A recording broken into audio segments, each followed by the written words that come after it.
Did you know YNW Melly's release date is now officially set by the judge? According to the Broward County Clerk, a second bond hearing for YNW Melly is scheduled for Tuesday, May 6, 2025. His attorney, Raven Liberty, will be presenting the argument for Melly's bond. However, a courtroom insider reported something even more surprising. Judge Fine in the Melly case appears to be seriously considering a dismissal. He's clearly frustrated. The state continues treating this penalty case like a minor issue, ignoring orders and failing to prepare properly. That was until the prosecutor stepped up with a shocking twist. New evidence revealing Melly's alleged motive. A Rogo Block member reportedly snitched during an interview claiming that Melly didn't want to split his finances with the other YNW members. This revelation could reshape the entire direction of the case. Did Vaughn really tell you that Melly told him that he was two friends? He ain't come out and say, like, we got into an argument. And so, if you know, when people can say something without saying it. And so he told me, like, once I posted what I posted, Vaughn was mad at me. Bro, why you put up there, bro? Walk the bam. I'm like, you sitting up here, like, you know the love we got. You do this for us, but you gonna trust that his two friends? And he said, them was trying to extort him. And so I'm like, if they was trying to extort him, then why are you still around them? This was supposed to stay a secret between YNW Melly and King Vaughn, but sadly, before his death, Vaughn reportedly shared it with other O-Block members. YNW is a registered business. Melly and Bortland were performing at concerts, selling merch, and promoting brands in exchange for money. However, reports say that Sack Chaser and Juvie wanted a cut of the profits without contributing any work. This sparked a major debate, and Melly's lawyers plan to use it to argue for his release. They've kept their argument simple, reminding that no firearm was ever found in the original case. Comment below if you believe he should be released. So the first thing is I didn't have a firearm, so I can't know which firearm I'm going to use in order to replicate any of my tests. So I can't make tests for this determination because I don't know what was used. Okay. They also shared GPS evidence from the time the crime was happening. Data from his cell phone provider showed him running away down the street, which they argue supports his innocence. That would be the part where he's saying that someone just shot the car up and was trying to shoot him. So I asked him if he was okay, where he was, and he's like, there's a car coming behind him, like hiding. He was like, there's some, yeah, he's like, yeah, there's some, I think they're still out here or something. So I'm like, are you okay? He's like, I'm okay. I said, well, where are Sack and Juvie? And he said, I don't know if they're in the car. I think they're...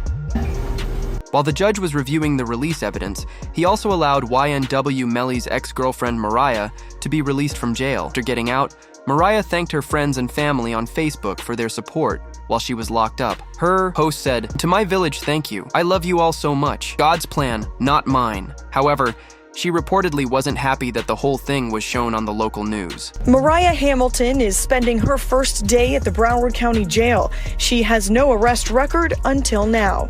U.S. Border Patrol agents arrested her at Miami International Airport Monday after she arrived on an international flight. Court records show Hamilton was ordered to testify in Demon's first trial in 2023. But the fact that the judge is letting people go home until the trial starts is actually a good sign for Melly. It was also revealed that Melly now has to make a clear decision about who he wants to represent him in court. He's been sitting in jail for 2,159 days, which left the judge shocked when it was mentioned in court.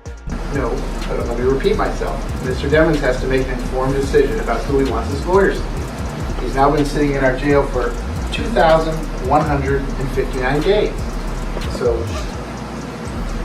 how long would you like to be able to make that decision? I can't determine when the investigation will be over. That's up to the Broward Sheriff's Office, but I can, as I said, I'm just asking for a week. And then I'm asking for at least a day or two. You can decide by tomorrow.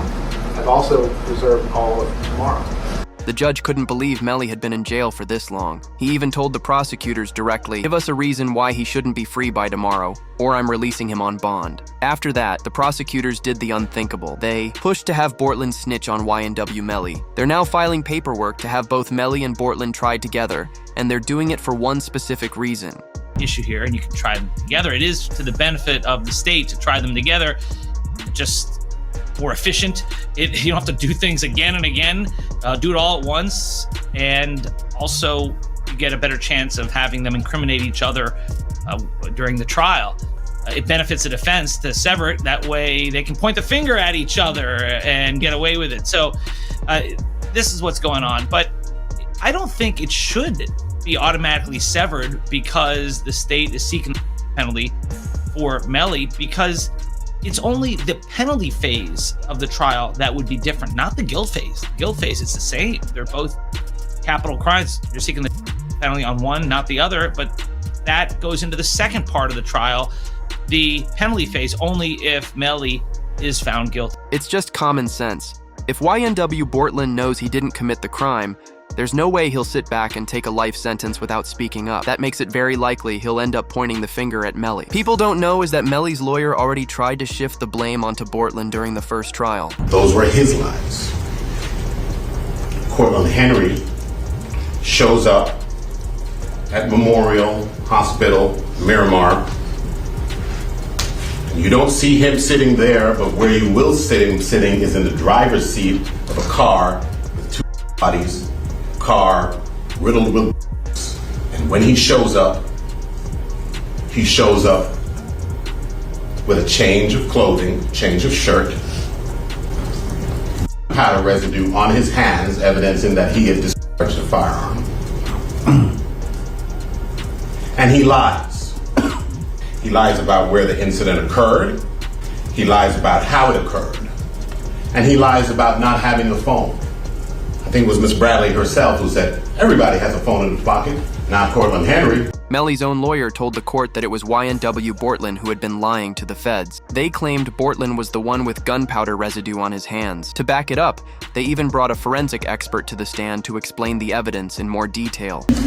So the right hand of Cortland Henry contained 0 particles characteristic of hot residue and two component particles, and the left hand contained 1 particle characteristic of hot residue and 1 two-component particle. Okay. And can you explain to us what that means? Basically, overall, there was hot residue present on the hands. At that point, YNW Bortland's lawyers told him to stay off social media, but Bortland clearly wasn't happy about it. On the same day Melly's mistrial was declared, Bortland posted a cryptic tweet that read, "Mind games don't work on people. Like me," with a handshake emoji, almost like he was accepting some kind of deal. Things get even worse when you combine that with the evidence found on Melly's phone. Just hours after the crime, Melly sent a text message that basically admitted to what happened. The PZ Gambino account asked him if he was okay, and his response was, "I did that," and placed a smiley face emoji. And the next message from 10/26/2018 at 16:02 from Eastern Standard Time. The YNW Melly account says what? After that, SHHHH. Also found on Melly's phone was a saved video from someone's Facebook Live. It showed Melly and Bortland reacting to the crime, just 6 hours after it happened.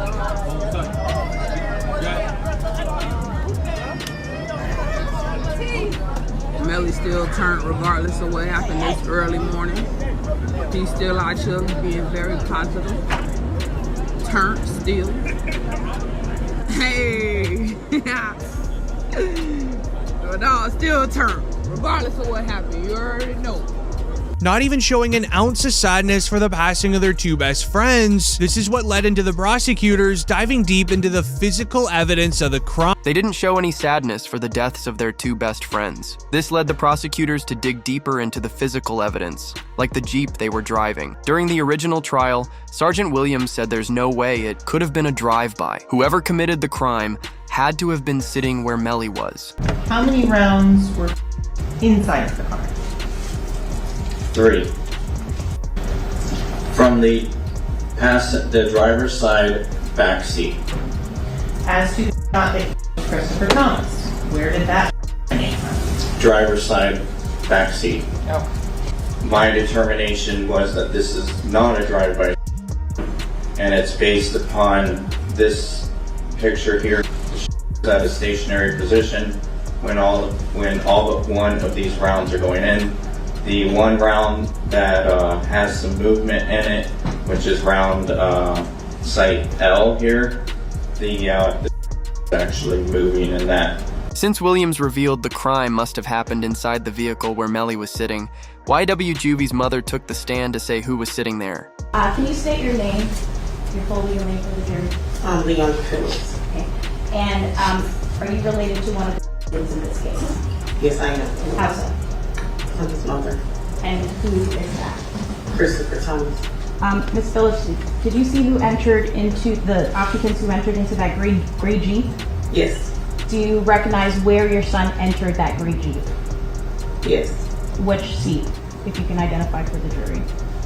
He got in the back seat on the right hand side.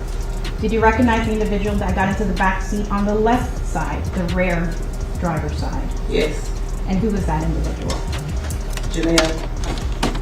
However, it was at this moment that the prosecutors told the judge, it gets even worse from here. Did you know that YW Melly tried to hide the crime? They found troubling evidence in Mariah's iCloud account, showing Melly allegedly forced her not to testify in the original trial. This is considered witness tampering, which can lead to a life sentence in prison, regardless of whether Melly actually killed Sack Chaser and Juvie. The state filing 6 new charges against Demmons and 2 others who were allegedly involved.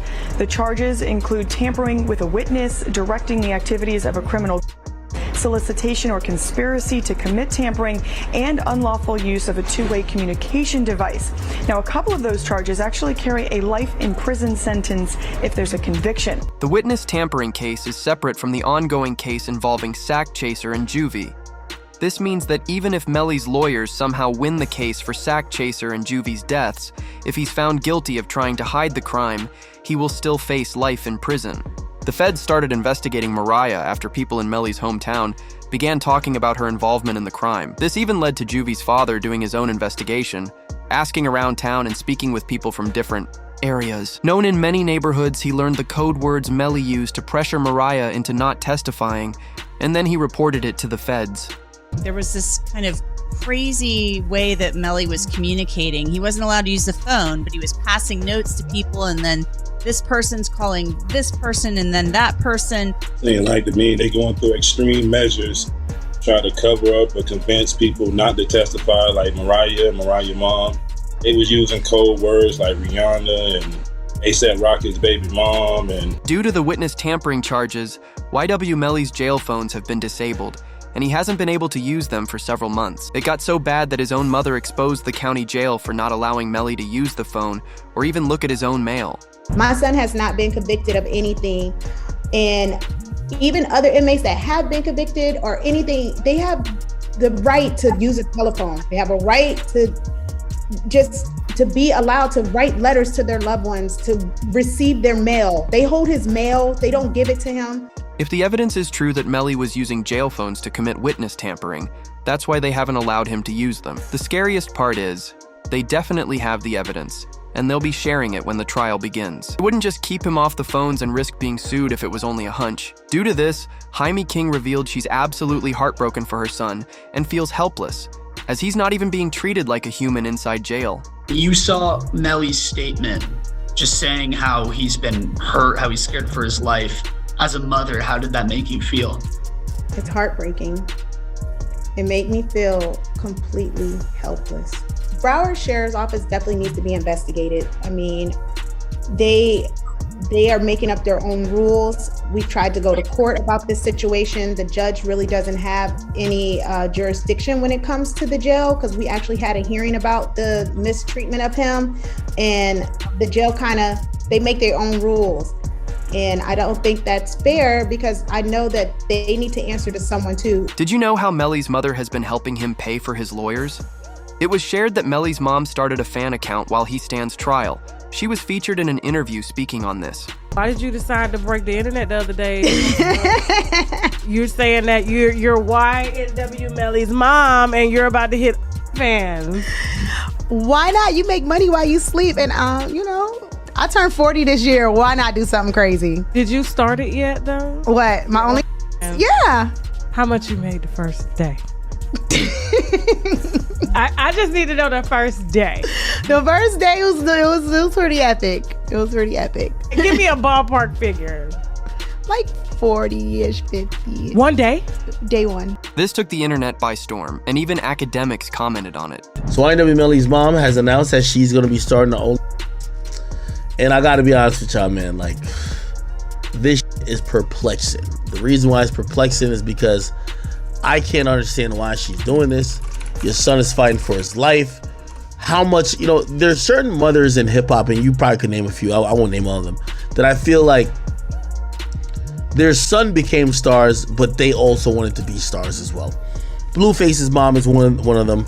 The situation between Melly's mom and Melly, I always thought was interesting, but I never thought she'd be doing this. If you're wondering if she's doing this for money, this can't be a money play. Like, no way, no how. As while academics claims it's not about the money, social media would disagree. No Jumper did an interview 2 years ago with B Slime and Jaime King, as Adam would tell Melly's mother that he imagines Melly has spent a lot of money on lawyers, with her sitting back and laughing while Jaime called out his own brother for having dumb purchases. I would assume but it's still that he spent a lot of money on lawyers. Like an amount that would probably... That kid spent a lot of money on a lot of things that shouldn't have been spent on. Really? Like what else? And cars, jewelry. And he's not even out to wear the jewelry. I'm like, why are you buying jewelry and you're not here to wear the jewelry? No, definitely lawyers are probably the best thing you can spend That's money what on. bro. But Yeah. he's good with lawyers, bro. Like, money ain't an issue for lawyers. Like, he's fine, but it's just like, it was a lot of stuff that should have went to lawyers that he didn't spend on lawyers. And I'm like, bro. And now it's like, he don't even want the chain no more.